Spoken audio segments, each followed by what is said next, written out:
with Reiki with Ma, your host, Khadijah Renee. Yes, well, we're always trying to help everyone understand what the energy of Reiki is all about. And so this is why we have this program to help you to realize that there's other ways of healing oneself uh, along with your standardized medical care. You should consider utilizing alternative healing methodologies such as Reiki and other wonderful forms of healing. So today, we're going to continue to talk about what Reiki is and show you and share with you our special guest we have to help you understand more about this wonderful healing energy. Okay? So let's ask a quick question so you understand exactly what Reiki is. Okay? Right quick. So Reiki is a Japanese ancient healing modality brought to the world through a wonderful master by the name of Usui Makayo, a Buddhist monk, a samurai warrior, a shogun warrior from Japan. He also helped us to understand how energy and the physical worlds coexist together. And he introduced to the world the Reiki system of healing. And I myself am a Reiki master, thanks to my special guest today. My Reiki master teacher is here. Miss Myra Reichel is here to teach you more about what Reiki is. But what I learned through my master teacher and through the auspices of Usui Makayo is that Reiki is also called God's wisdom, which simply means spiritually guided life force energy. Yes. And that energy is a divine source that is channeled down through the Reiki master and is received by any being that has the life force energy in it. Human beings as well as animals, plant life, all the kingdoms, Reiki can affect that energy that is made up of all those life entities. And so Reiki is a form of healing that brings about the body's own, or stimulates the body's own natural ability to heal itself through what we consider to be the energetic system that operates the human body, also commonly called the chakra system. And there's 7 major chakra systems that are located up and down along the spine, and those centers are responsible for keeping the balance between physical, emotional, and spiritual energies. So I offer to you an increased master course today because I bring to you today my illustrious, wonderful, sweet, heavenly master teacher, Miss Myra Reichel. Please join me in welcoming her today to the Relax with Reiki set. Hello. Thank Hi, you. Miss Myra. Thank you. Namaste. Hi. So happy that you agreed to come today and be with us and teach us more about what Reiki is. Thank you for coming. Thanks for having me here. All right. It's always good to spend time together. Thank you. I enjoy being with you as well. Yeah. I was wondering, would you be willing to share with my audience your journey in Reiki? How did you even become interested in Reiki or a Reiki master healer? Well, so how can I say this?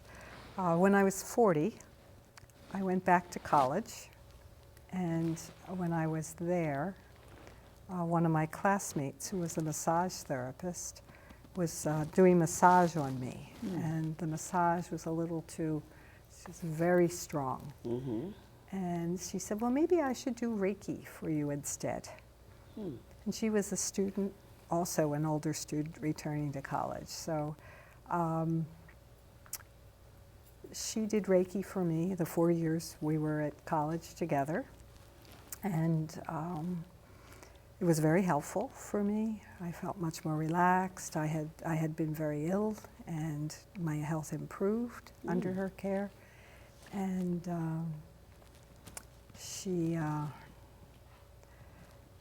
was very helpful. After we graduated, I was actually a Habitat for Humanity construction supervisor in the city of Chester, PA, and I had a little dog. I got a puppy, and it was attacked by some dogs, and it wasn't healing.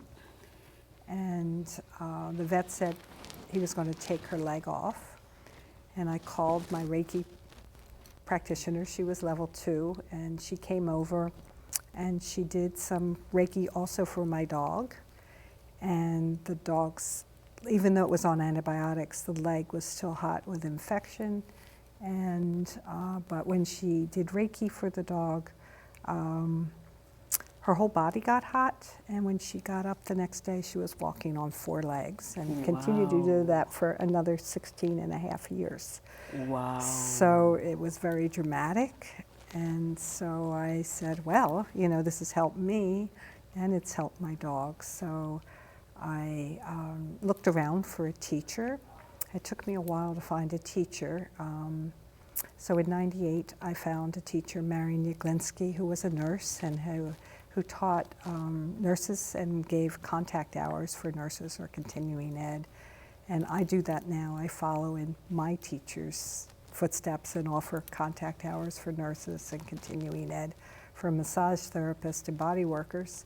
But I received Reiki 1, and then the next year I received Reiki 2, and then Hurricane Floyd hit, and yeah. What year was that? I wonder. I don't remember. I think it was Floyd. It was 99. 1999. Something like that. Wow. And she, I think maybe I got that right. But she, I had one of my first clients that night after my Reiki 2 attunement, and the person was so scared, and there was like, she kept saying, she was from Russia, and she kept saying, there's going to be a tornado here, and she was terrified out of her mind. And I put my hands on her head, and the energy in her head was, and I said, well, the only tornado that's going to happen is the one inside your head. So we're going to just relax that and like calm that tornado down, and then everything will be all right. So I did that, but it was going to come the next day. And then the next day, I was caught in the storm, and a car crashed into me, and another car crashed into that car, and so I was really injured then. Wow. And so I continued to study Reiki, and I was going to go to graduate school, and I was told I couldn't do that. So they said, well, what can you do? And I said, well, I started doing Reiki. And so then I took the next level of Reiki, and then I took the master teacher level so that I could teach people. And that the adventure began. I was first working out of an office that my husband was working in, and I had my first paying client there. Wow. Who came, and they only came because their sister-in-law put up a sign about Reiki, and they had degenerated spine, and they had herniated disc, and they couldn't take medicine. So the first time they came up to my office, it was like a flight and a half of stairs. They were like lugging their bag, and they were in pain. And when I went to do their session, I found out they were a recent widow, and that they you know, it was very. They were supposed to go for surgery, and I did Reiki for them. They came back the next week, and they sort of danced up the steps, and they put their bag down and said, wow. My boss wants to know what new pain medicine I'm taking, and they couldn't take pain medicine. And then they started learning from my teacher. I wasn't a teacher yet, and so she started learning from my teacher, and I was fortunately in the classes with her. Mm-hmm. And she got better and better, and she was the church secretary, and they said that her minister said that she must have had a miracle because she was doing so well. And wow. so that was big news. And so I was still myself having trouble feeling the energy, but it flowed through me and got to her, And then after that, I started training to be a teacher. Wow. So from what I'm hearing you say is that you've had personal experience with the healing energy of Reiki yourself because you experienced it. Yes. And that miraculous healing that you experienced led you to learn more about it. Yes. And right. And then you start practicing on other people and seeing other people have the same kind of miraculous healing experiences. Right. I mean, you can't guarantee it'll happen. You know, some people just get relaxed. Some people have dramatic results, but you never know who's going to have the dramatic results or who's going to just get relaxed. You know, a lot of it is I just provide the energy, and it's really up to the person. I mean, they're not thinking, oh, I'm going to do this with it, but what their energetic system is willing to take in and how their body will use it. And so it's always, we call them happy coincidences. You know, these things just sort of happen, and then we kind of go, well, you know, these happen at a greater rate if somebody's either doing Reiki for themselves or they're doing it for somebody else, then it seems to, you know, it's like, well, another sort of happy coincidence just happened this week. You know. I don't believe in coincidences. Yeah, so, No, I call them blessings. Yeah. But I understand what you're saying. Yeah. So what happened then, and where were you when you had these experiences? Where were you located? In Media, Pennsylvania. Media. Yeah. Right. All my offices have been in Media. I've had maybe 5 offices in Media, different places. You know, that one was with my husband. Then we opened a little place called Natural Healing Arts that had a whole bunch of different practitioners, and we all worked together. We shared the space. I really like community. I had wanted to be like a city planner or architect, and I really like people interact with each other and helping each other, and so that was real important to me. And then I had another office that was up on the top floor, and one of my students said that the spiritual energy got it in easier on the top floor. So we had some funny things that happened there. One was the landlord, everybody was complaining to the landlord about people smoking in the building, and we could never see anybody smoking in the building. And one day, and he even put a deck out on the roof so people could go outside and smoke, but nobody ever went out there. And one day I had a client, and I was working on her, and there was this smoke, like it was cigar smoke, and she said, "Oh no, that's Padre Pio. He comes to me whenever, you know," and it was like, well, okay. So that was kind of fun. I mean, it's not your normal kind of experience. And then we had people that would come to the office and say, "Where are the roses?" And they would look all over the office, and there wouldn't be any. And it would be, we would just go, well, maybe the Virgin Mary came through, or, you know, it's just, what do you... I hear you. So this is what I teach in my classes when I do my Reiki instructions. I teach people that somehow Reiki awakens our 6 senses. Yeah. And we can hear, smell, see, sense at a higher rate of vibratory energy than normal. And so it also connects with different multi-dimensional realms. And so you're talking about the spirit of Padre Pio, and who's the roses? Who was the roses? The Virgin Mary. The Virgin Mary. Yeah. So Reiki is a very high vibratory energy.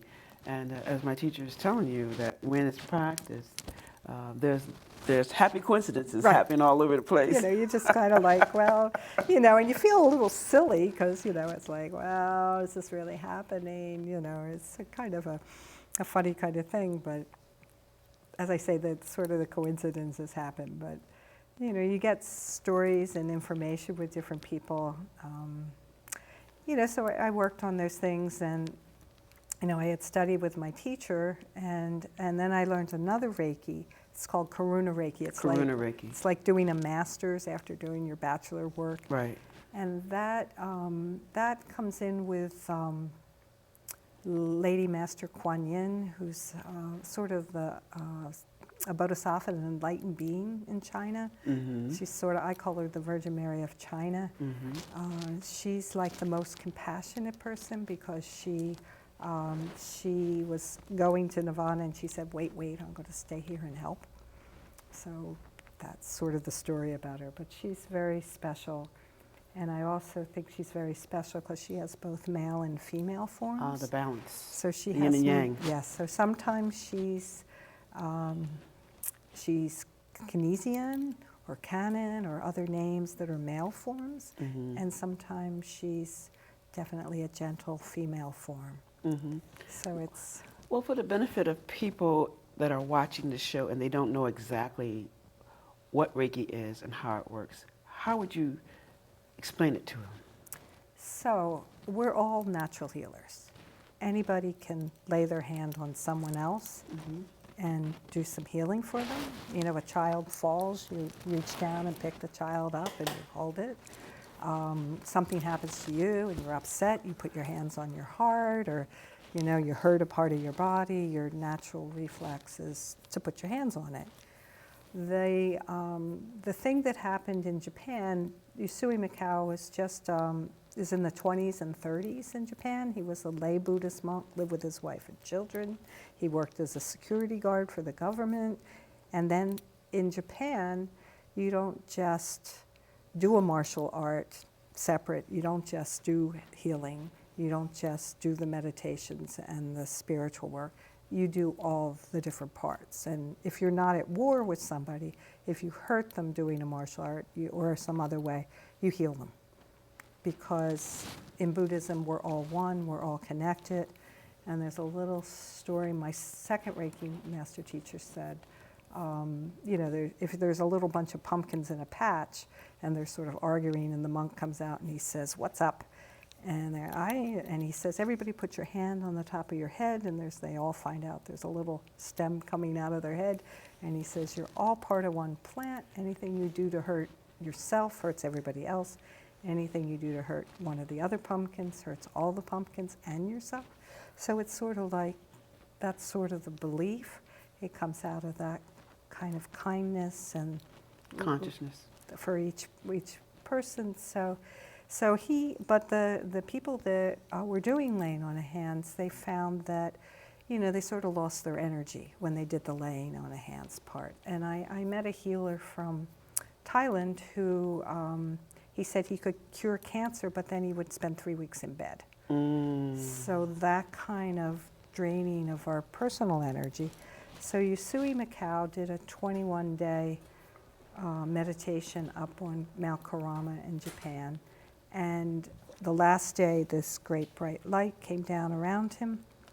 And when he went down the mountain and he started doing healing, he didn't lose his energy. And then when he sat with his students, his meditation students, all of a sudden they stopped losing their energy. And then some of them tried to sit with their students, and some of them could sit with their students and this energy transmitted. And some found they needed some help from Usui. They started doing a 2,000-year-old Reiju blessing.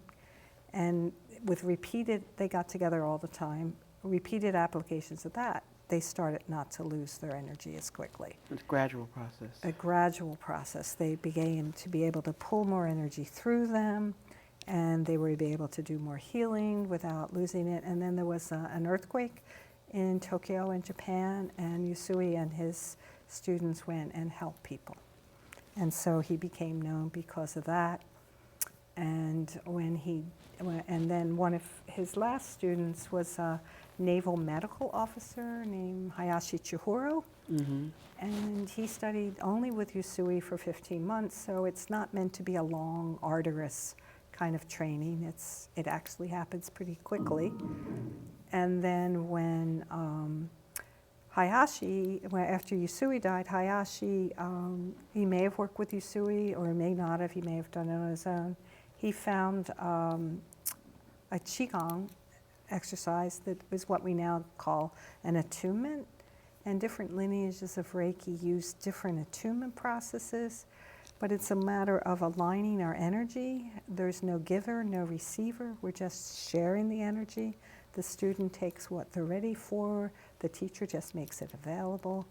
And then sometimes after an attunement, or after a series of Reiju, the students notice that their hands heat up or their hands get icy. Mine got icy cold. Mm-hmm. So, Mine get hot. yeah, but so we do that, or some tingle, Mm-hmm. or when they're working on a client, some people rock, some people see colors change, some people just look at the clock and move, every 2-3 minutes so that they're spreading the energy out.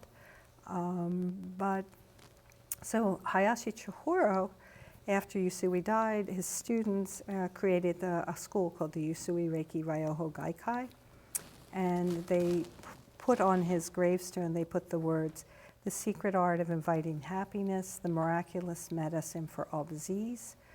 And then it said, "Just for today, let go of anger, let go of worry, express gratitude, be humble and honest in your work, and be compassionate to yourself and others." And then they say the Yusui Reiki Ryoho Gaikai.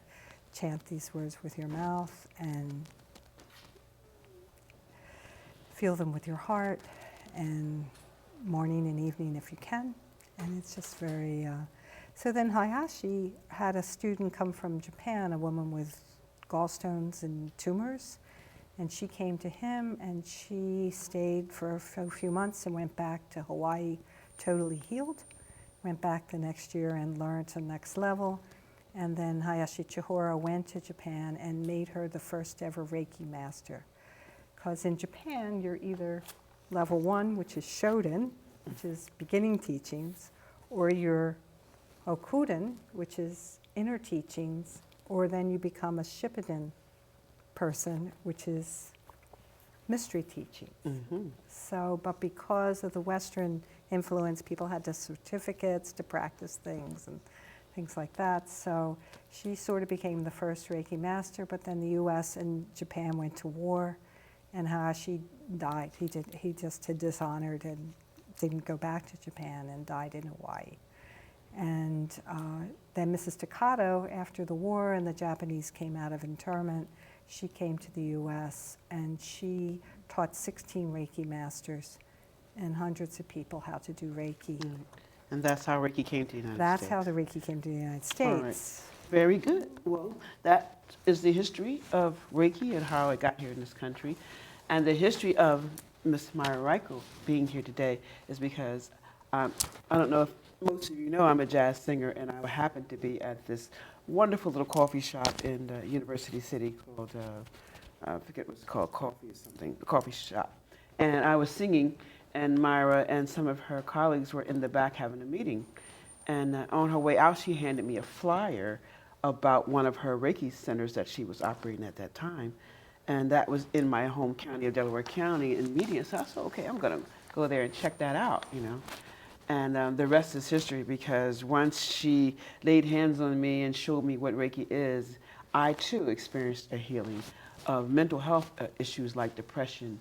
I didn't know what depression was anymore after I got my first Reiki treatment, and I was fascinated about whatever she was doing. So I'm like, I want more. I used to show up at every time she would have an open house or a Reiki share. I would go and get Reiki, until one day she said, you can learn how to do this yourself. I'm like, who, me? She said, yeah. And the rest is history, because I took all her courses and became a master teacher. And so I'm going to allow you to have the same benefit I've had by watching her do her work. She's going to demonstrate how Reiki is done in just a moment. But in an interim period, I do need you to know that here at PhillyCam, October is all about showcasing technology, the impact and the creativity that vibrates through the PhillyCam network. PhillyCam's community is full of media shakers, content innovators, neighborhood storytellers, like myself. So brought to you by our 2023 People Power Media Fest. Welcome to PhillyCam. The month of October, you're going to see a lot of different activities involved in our network. We hope that you will tune in for our kickoff on October 20th, celebrating the Community Media Day and the anniversary of WPPM 106.5 FM, live programming on TV and radio.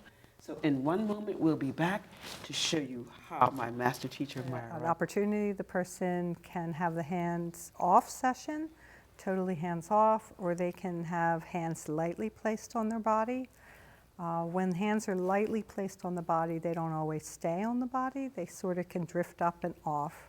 But I always ask the client first, are you okay with hands-on Reiki, or would you rather have totally hands-off? Hands-on is fine. Okay. So I start first by feeling their energy field. You know how when people get too close to you, you think that they're in your space? First, I kind of see where the outer boundaries are of the person. And then I might feel for chakras and open chakras in the body. Sometimes I just do it with my hand. Sometimes I do it with a pendulum. Feeling for that energy. And then after I had studied with Mary Niglinski, I studied with Franz Stein, who teaches a more Eastern Reiki. And he calls the hot spots and the cold spots and the tingly spots that you feel around your body hibiki, and I feel for that. If there's hibiki somewhere, I stop and I send Reiki hands off, because I could do it hands on, but I prefer to do it hands off for the hibiki. My first teacher, the nurse, said that what's out here outside the body is a dis-ease feeling. And if allowed to sort of remain, it falls sort of into the body and could potentially become disease. So I like to make sure that the things off the body, they're more emotions and thoughts and things like that, that stresses that the person has experienced. And it's really good to clear those out.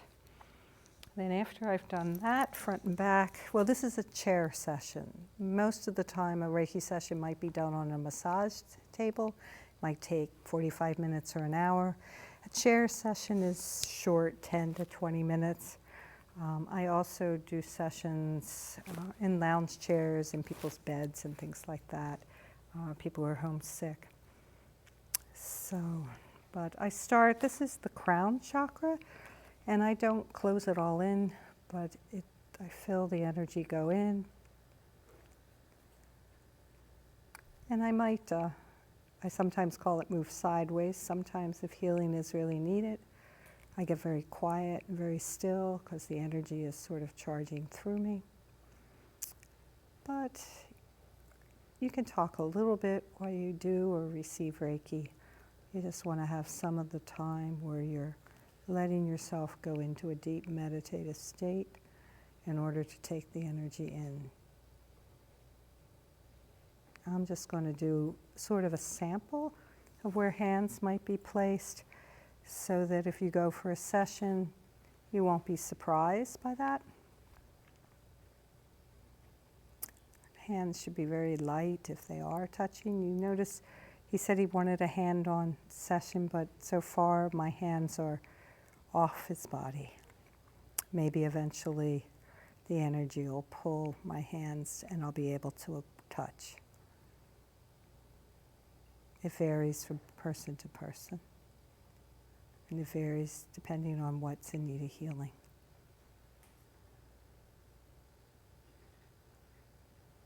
This is third eye. And this is also third eye, but this is the ears, and this is healing for the organs of the body.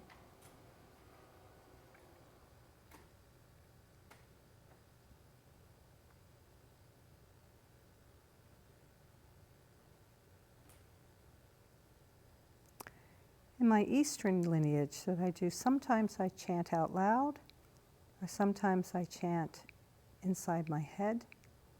It's another layer of healing that I could do that's more like a sound healing, and sometimes we even say a sound bath if we add some instruments and things to it.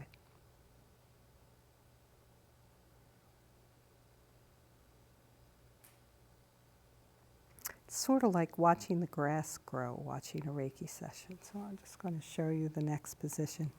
This is the throat.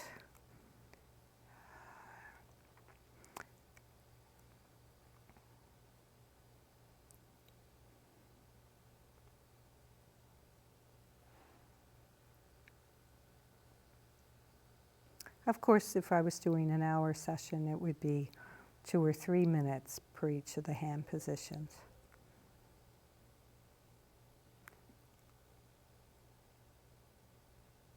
And then shoulders. It always feels nice to have a little Reiki on the shoulder blade.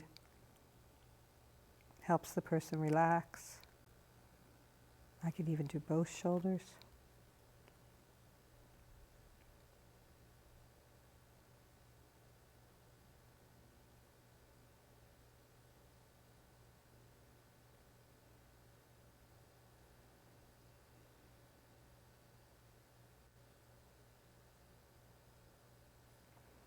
The heart, I can touch the back of the heart. And on a man, I could put my hands here. On a woman, I would work off for the body out from her breast, but I can go in here and send healing to his heart.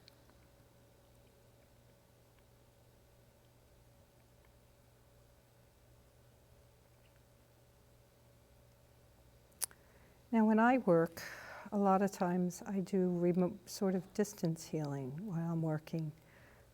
Distance healing, remote healing, is always been since the start of Reiki because of the deep connection we all have with each other.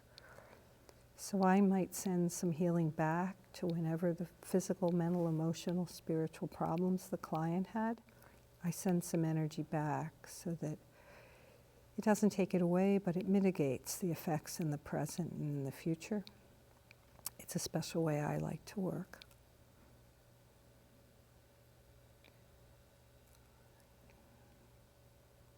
And I chant some Japanese words that have to do with connection and harmony and focus and help the body just really take the energy in. And I might do that same process to connect stronger in the present. And at some point in the session, I may intend for some healing to come after the session to help the person when they come across the triggers that set off different difficulties in their life. The next spot here is called the solar plexus. This has to do with feelings of well-being, self-esteem, and their metabolism, digesting food. I can work right through the chair, or I can have them move forward and go in here in the back of their back, whichever. When I do that remote distance healing, I've sent it to China and, Australia and India and Germany and England and California and, Ohio and things. So a chair is not much of a barrier. Reiki's always done closed, unless it's, someone you're really intimate with, your partner, or child, or something like that. But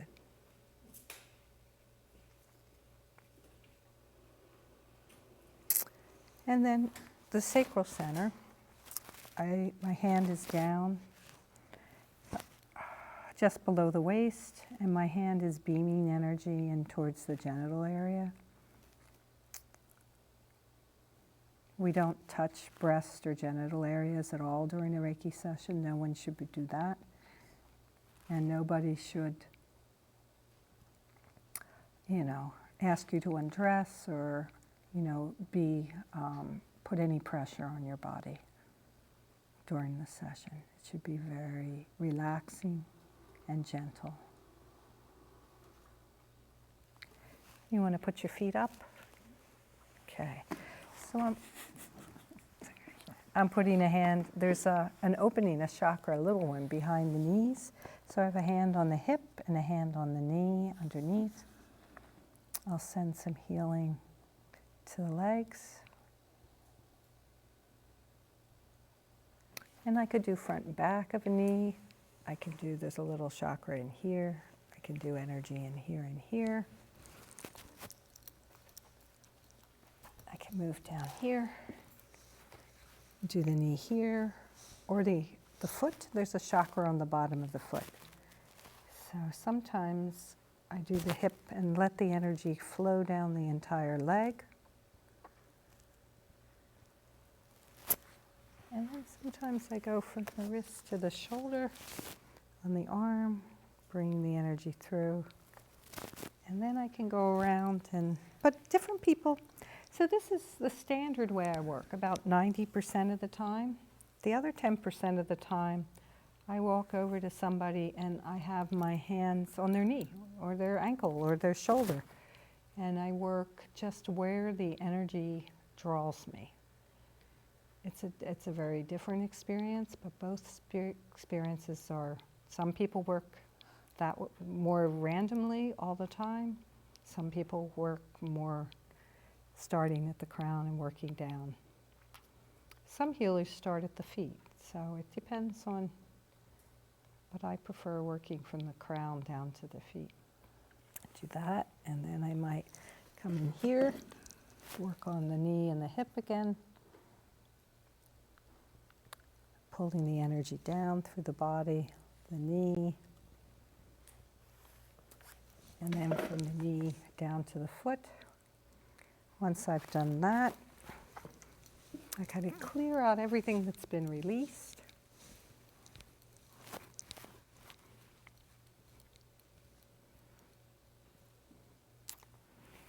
I go do a little grounding, pulling their energy down to their feet, or I might ring some bells to help bring the person back in their body because they've been sort of outside their body,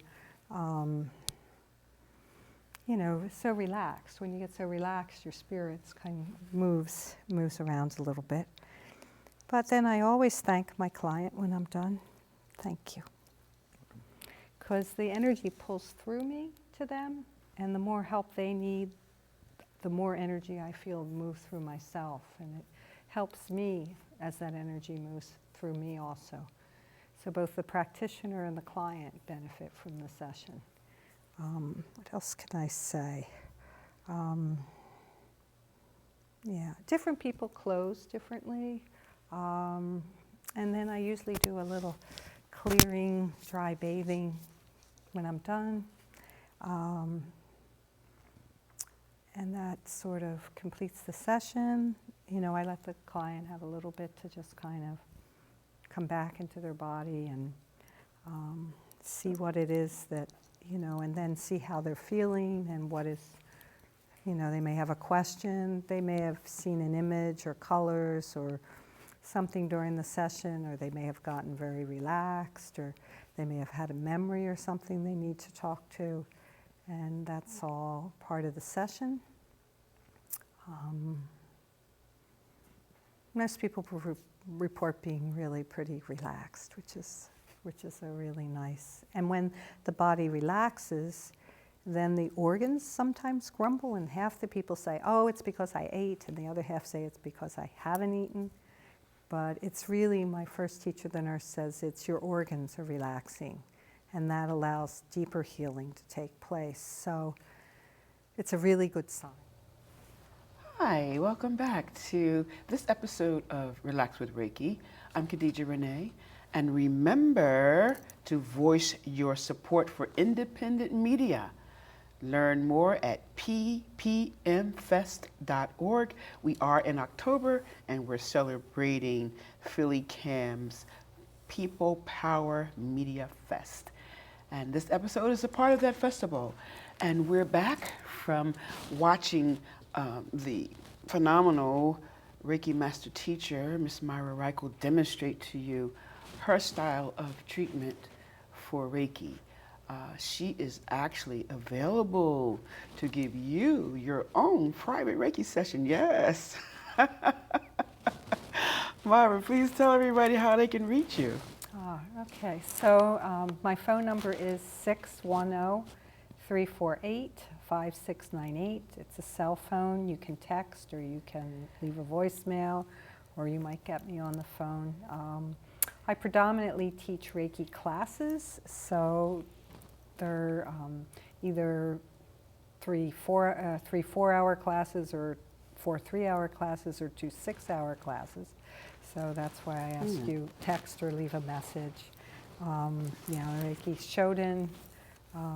So altogether it's 12 hours, and I teach one student, maybe a large class is 5 students. So it's a nice experience, and I teach Karuna Reiki, and they're 8 hours classes. They're 3 8-hour classes to become a Karuna master. To become a Shippuden Reiki master, then there's 4 12-hour levels to become a teacher of Reiki. In the newer lineage that I follow is Franz Stein and Doi Hiroshi and Kamichi Takitami and another woman in Japan, and Yusui Mika. It's a very short lineage, and we do a lot of Qigong and meditations and breathing exercises and chanting and things that is not usually done in the Western lineages, and I really especially like doing that. And the Karuna Reiki classes have an additional 8 to 12 symbols, depending on what master symbol you received in your Usui Reiki classes. There's 500 different kinds of Usui Reiki now, many, many different things. Different people teach it differently. Everybody has their own kind of way, so that there's a teacher for each person that can, work the way you need to teach, and you learn, and then and then I teach something called magnified healing, which came to a couple Reiki masters, Gazelle King and Catherine Anderson, and it's taught in many languages all around the world, and that's a different kind of energy. The sessions are done standing and sitting, rather than lying down or sitting in a chair. So it's different things that's also came from Kuan Yin. So they're the things. And my email is Myra, MYRA, at Reiki, REIKI, Healing, HEALING, Center, CENTER, Reiki Healing Center, CENTER.org. And the website is https://www.reikihealingcenter.org. So you can go on there. We have a newsletter that has what's coming up in terms of classes, but I offer the classes by appointment and some sessions by appointment.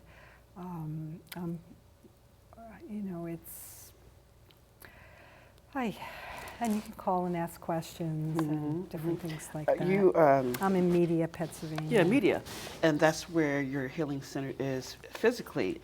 Right. Right? And are you still teaching in-person classes? I'm still teaching in-person classes, and I also offer classes over Zoom online, live. So you're with me on Zoom the whole time, every minute. And I also offer a combination of classes, part in person and part over Zoom. So it's accessible. It's accessible. You can learn however is best for you to learn. Right. Exactly. Yeah. Now, Myra, how fast can a person become a Reiki master or practitioner or healer? So in the first class, by the end of the 12 hours, the Reiki 1 Shoden, you'll know how to do self-healing for yourself. It is the daily practice. And you'll know how to do a session for someone else. If you want to do a session, you can't charge money after Reiki 1, but you can volunteer and you can help people. You can help your family, you can help your friends, your coworkers, anybody at all. If there's an emergency, someone gets injured on the street, you can help them. Reiki 2, it's another 12 hours, and you can charge money after you've learned the 3 Reiki symbols that are taught, and they're not really symbols, they're Sanskrit and Japanese, things that help you get deeper focused, help you in better harmony, help you connect better. The third 12 hours is what I call Reiki Master Practitioner, and you get what's called the Master symbol, and that energy, then you're really a professional And then you take an additional 12 hours and you can learn to do the Reiju blessing just as Yusui Mikao did it in Japan. And you learn Hayashi Chihura's attunement method to help you help others be able to pull the Reiki energy through you. And but doesn't it depend on the individual, how interested they are in going through the levels and the amount of passion and desire they have to heal? Because you can't really say, oh, it's going to take you a year or 6 months. no, it's yeah, it varies on how dedicated, how much practice the student gives, how often they do their daily practice. When I first learned, as I said, I was pretty ill, so it took me 3 years before I could feel the energy, but still people received healings. So, and I needed to do more healing for myself, for me to feel the energy better. Exactly. And you've been doing this for how many years now? Well, since 1998. Is anybody good at math? About maybe 20-some years, 25 years, maybe, yeah. So, truth be told, you've probably healed and taught thousands of people. Thousands of people. Thousands of people. Because we've done street fairs and health fairs and all kinds of. We have community Reiki. We would go to the senior centers and do Reiki for the people there, and we had people come in at our community Reiki and receive sessions, and we do Reiki shares where people no matter what lineage they were, they could come and share sessions with each other. Yeah, it's you heard that, everybody? Thousands of people. Yeah. And her organization is called the Reiki Healing Center, and she's based in Media. So I'm a graduate student, I'm proud to say, of Myra's Reiki Healing Center. And as she mentioned earlier, she followed in the footsteps of her master teacher by offering continuing education credits to nurses. Well, I followed in her footsteps by opening my own healing center, which is the Energy Healing Center of Philadelphia. And so through that mechanism, I offer classes as well here in Philadelphia, and I also heal as well. And my goal is to always to perfect my ability to heal. And my master teacher is my prime example. And so if you're in the Delaware County region or you just love the energy that she's exerting, please reach her at www.reikihealingcenter.org. Yes. Right? Or if you're here in Philadelphia or you're coming from Jersey or somewhere else closer to Philadelphia, you can reach me through the energyhealingcenter.com. So please be courageous and at least try something new, something different. Of course, you're talking about a healing modality that's non-invasive. You're not talking about pills or needles or necessarily hands-on touch, and you can still be healed. So try it. I'm sure you're going to like it. So, Myra, tell me more about what else you're doing now with your Reiki Healing Center. What else would you like the audience to know? Well, we're having a couple events soon, but they'll be over before October. Okay. But I'm working out of a place called Heart Space that has in Media, and I also work out of a place called Yuan Plum in Media.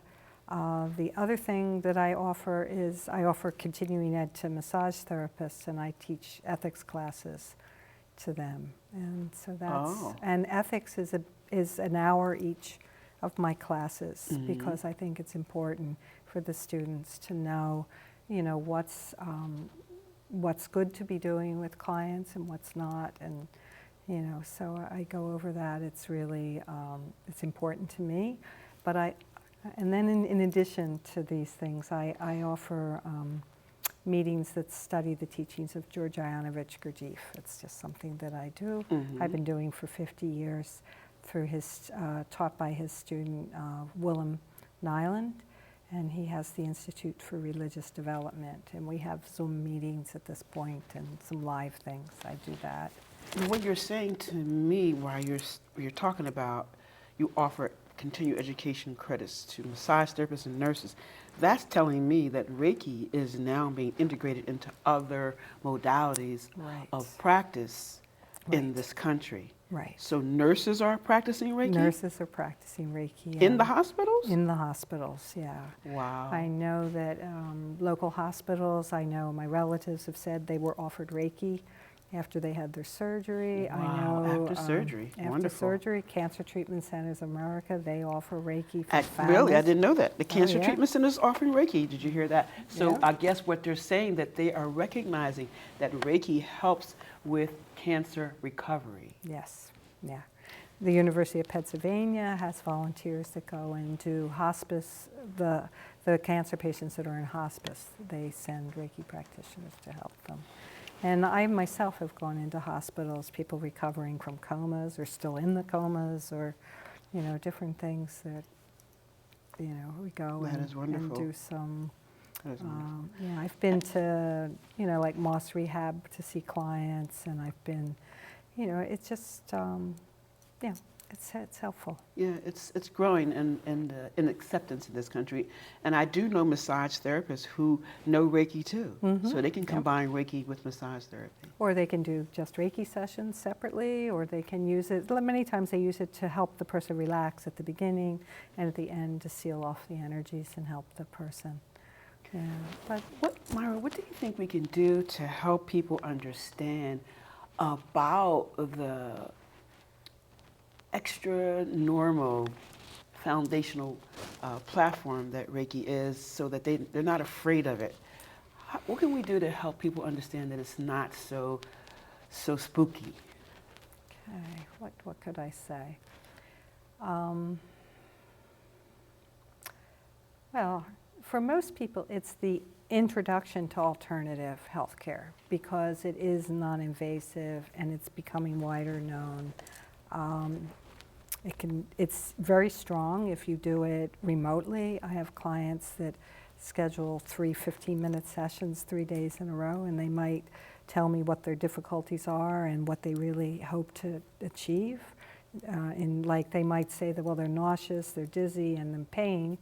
And then, but they say what they really want is to feel at peace that day. And then the next day they may only be in pain and nauseous. You know, sometimes, you know, or their dizziness is decreased. And then the grandchildren may be coming and they want to be able to be there with them and be more present. And then the third day, you know, maybe the pain's decreased and, you know, but it's, you know, it varies how receptive somebody is, but I think distance Reiki is very strong because I bring the person into my heart. So it's a lot of Western Reiki sends the Reiki over there, but the Eastern Reiki, you're bringing the person into your heart and doing the healing within yourself, which is a very wonderful thing. And I do some phone call sessions where I chant.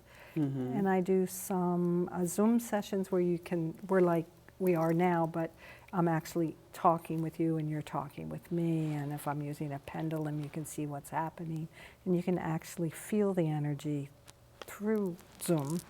And when I teach a class, we do the attunements and we do healing for each other, and we can feel that energy through. So you mean a pendulum like this one? Right. Okay. Right. So why does distance Reiki work, Myra? Why does it work? It's always worked. It was part of, it's like prayer. I mean, if that's one of the demystifying things, doing remote Reiki is like praying. So it's like using your cell phone. You know, you can go around the world with a cell phone and you can connect anywhere. So why not energy? Why not thought, you know, that like a prayer? Right. I mean, people have always prayed for people they haven't been in the room with. That's right. You know. I love that. You That's a know? great way for people to think about Reiki. Right, It's like a prayer. It's like And a it's prayer. energy. It's energy, and you know, and I always feel like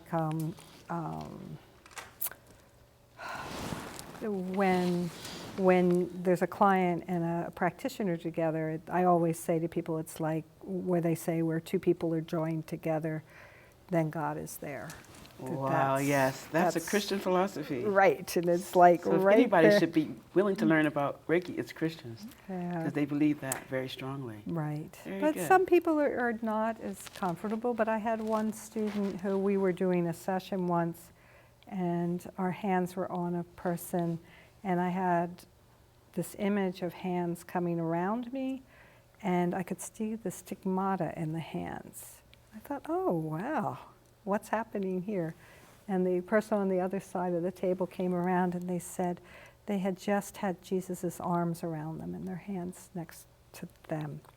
And it was a really special kind of, so, you know, and sometimes like I'll be doing Reiki for somebody and I'll mention the name of a Rinpoche and the person will say they've been studying with them for 40 years, and somebody will, I'll mention the name of a saint and they'll say that's their favorite saint. So it pulls in your belief, Right. you know, like Right. It doesn't matter what your belief is. it'll pull in who you need to be there for your healing. There you I'm go. not placing Buddhism or something in your energy field. You're pulling There you go. what You is, need. you Yes. know. So it's the miracle and the wisdom of God taking the form that fits you most comfortably. And that's the beauty of Reiki. So everyone, I want to say thank you to my master teacher for coming here today and sharing her vast wisdom and experience with us today. I also wanted to remind you about the Philly Cam 2023 People Power Fest. It's coming up October the 20th, and we kick off on Friday, October 20th, celebrating Community Media Day, the anniversary of WPPM 106.5 FM, and live programming on TV and radio. We'll have in-person Saturday and Sunday hands-on workshops, thought-provoking panels, crucial discussions about the state of media and our vision for the future. So tune in, and we will be seeing you again. This show airs every Monday night, 7:30, and we hope to have you join us in our audience. And feel free to contact Ms. Myra Reichel at the Reiki Healing Center, 610-348 348 5698. 5698. Thank you. You can also reach Khadijah Renee at theenergyhealingcenter.com to schedule your own session, as well as to take classes as well. So we wish you both. So we keep them with the traditional greeting. Thank you. Namaste. Thank you for joining us. Yeah. Be blessed.